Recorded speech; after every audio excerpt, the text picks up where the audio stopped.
We have multiple 9.9 sales to report on, and one is down by $8,000, and CGC hasn't even started pre-screening them yet.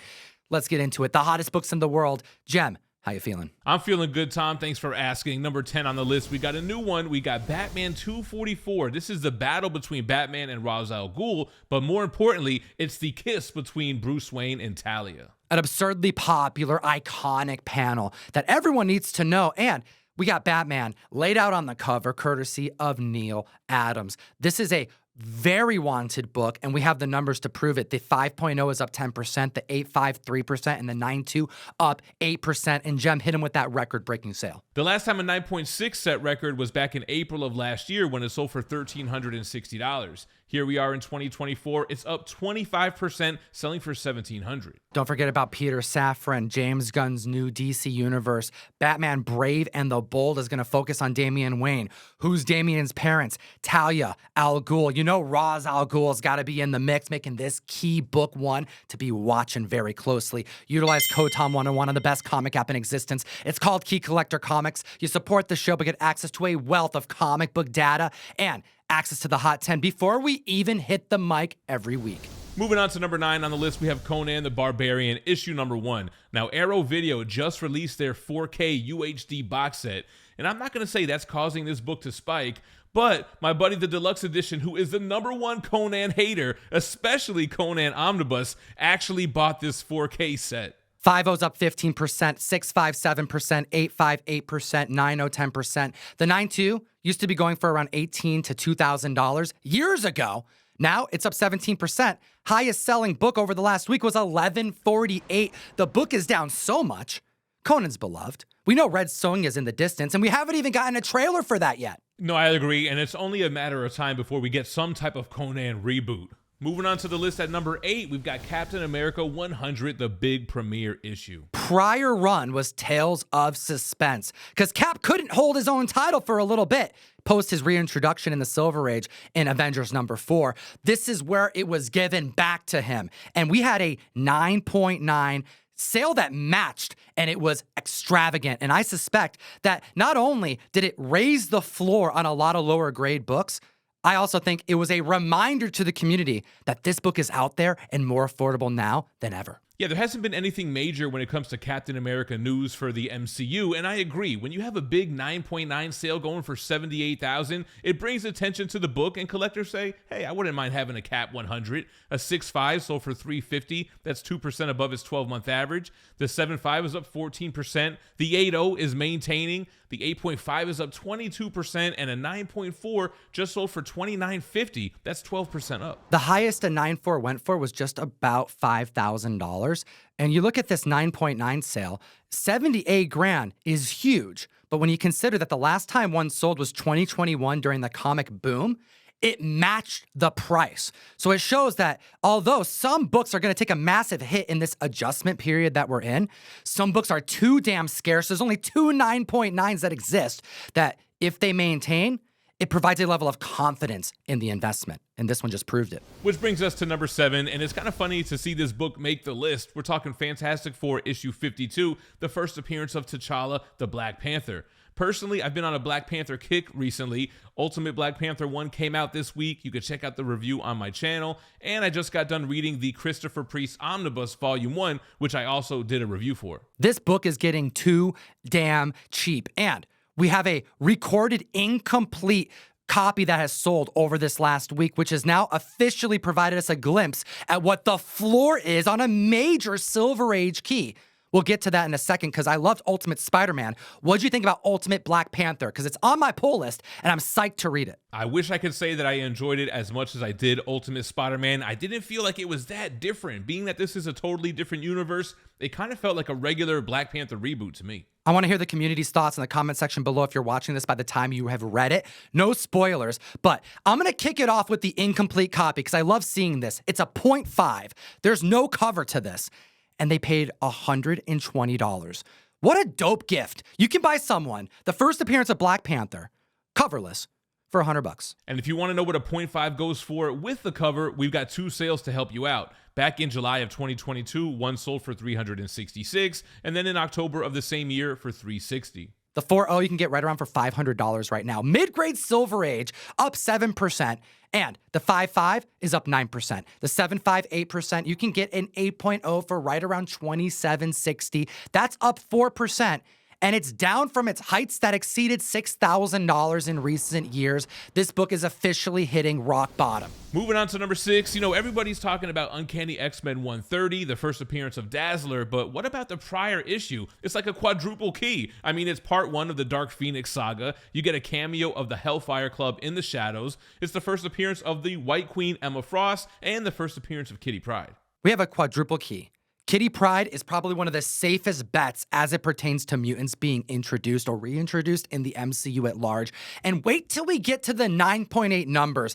We're not even going to report on all the sales that happened because there were so many of them. And keep in mind, we're going to see the animated series first, which has no ties to the greater MCU at large. So there's a lot of time to be specking on the mutants. The newsstand 6.0 is up 21%, and the newsstand 9.0 is up 20%. The direct market 9.2 sold for $375, 27% above its average. The 9.4 is up 25%, and the 9.6 is up 22%. It just sold for $750.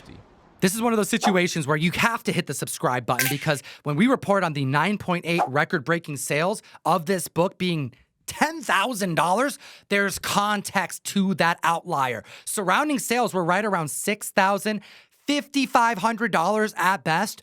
This book recently hit under $2,000, $1,926 for a 9.8 at the end of January. Although average sales were just about $2,000, this book is down by at minimum $4K.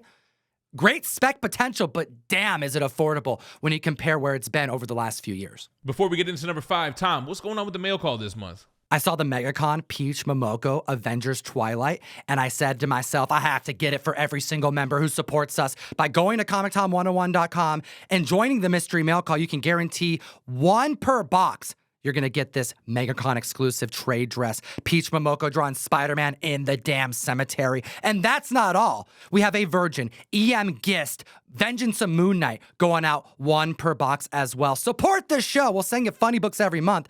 And let's talk about Madam Web at number 5, Amazing Spider-Man 210. What's going on? So what's going on with this book? It looks like people are dumping it, but collectors are picking it up, paying double-digit percentages over its 12-month average. Don't get it twisted. This book is down from its record high across almost every grade, but you're right. The supply is up, and I would suspect that the book would be plummeting, but the sales are flowing in. We have an 8.5. Up 28%, 9.0 up 21%, 9.2 up 29%.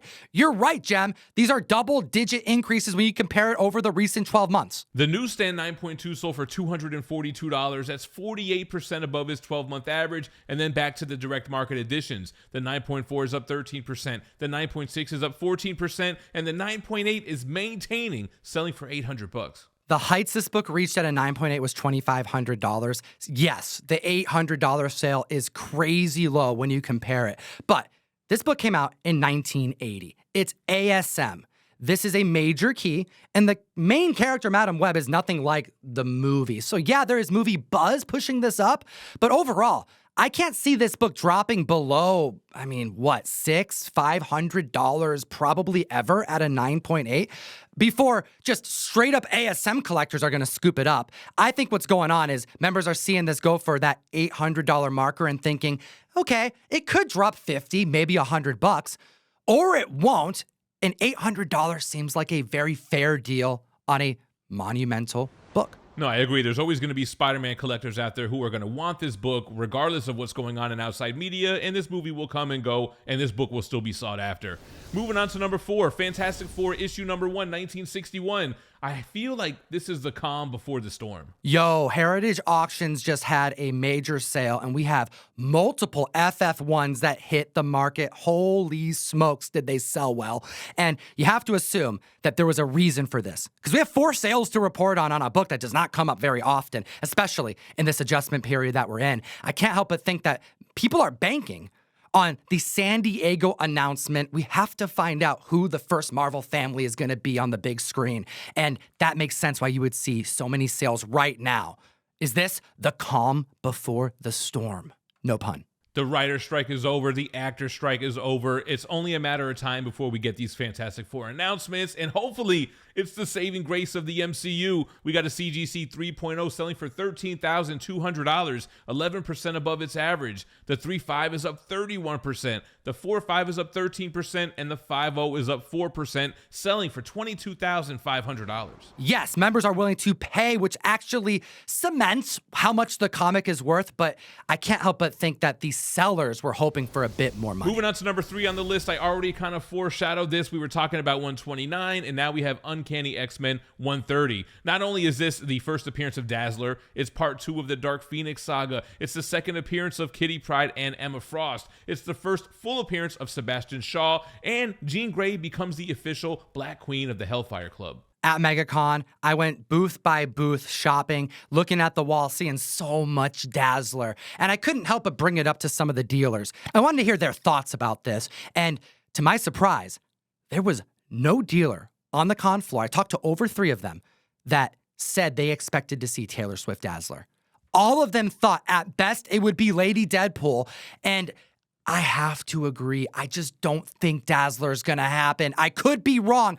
What are the community's thoughts in the comment section below? Because this could be one of the biggest spec fails that we've seen in 5 years. You know, it's kind of funny. We've been talking about Dazzler and Taylor Swift, but this whole time there's this conspiracy theory that Taylor Swift has a fake relationship with Travis Kelce, the Super Bowl is rigged, and they're just going to use her platform to push the current political candidate. The first person to achieve 4 album of the years, Super Bowl's inbound, Fox News, CNN doing coverage. It's affecting the comic market like we've never seen take place before. And at MegaCon, some of the biggest variants that were produced were the tidal wave, autobiography. Are they approved by Taylor Swift and team? Kind of, maybe not.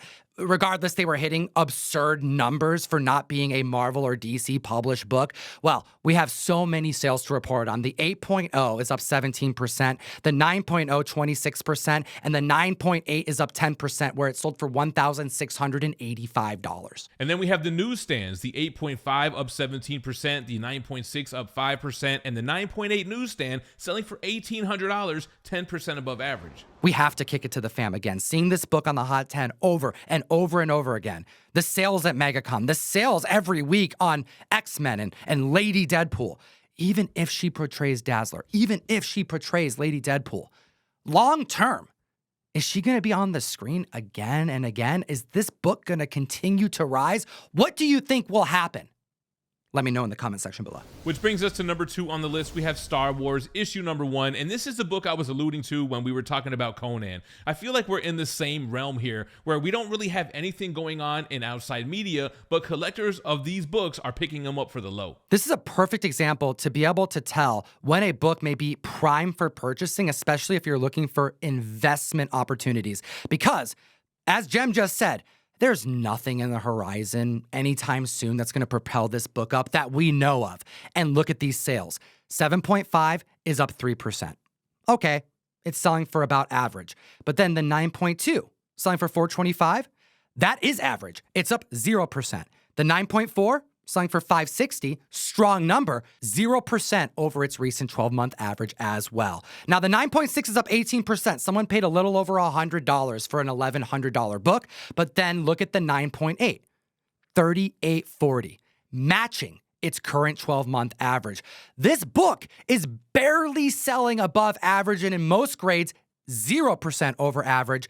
Could this be rock bottom on one of the biggest Bronze Age keys of all time? It is making the Hot 10 because of the sheer volume. A lot of copies are selling for their 12-month average. Is this the time to buy Star Wars 1? You may want to consider it because the heights at 9.8 reached was over $9,000. Hot damn. Hit the like, slap the subscribe button. We're here every single week covering the hottest books, the record-breaking sales, the movers and shakers in the comic book marketplace, and we have a new 9.9 to discuss. It's number 1 on the list for good reason, and it's down by 8 $5,000. That's right. Wolverine issue number 1 is back on the list. The first solo miniseries, the iconic Frank Miller cover. This book dominated the list in 2023, and we talked about it last month. And like Tom mentioned, there is a new 9.9 on the census, bringing that to 28 copies. Now, the record-setting high was set in February of last year, where it sold for $23,500, and the most recent sale comes in at $15,600 via Heritage Auctions.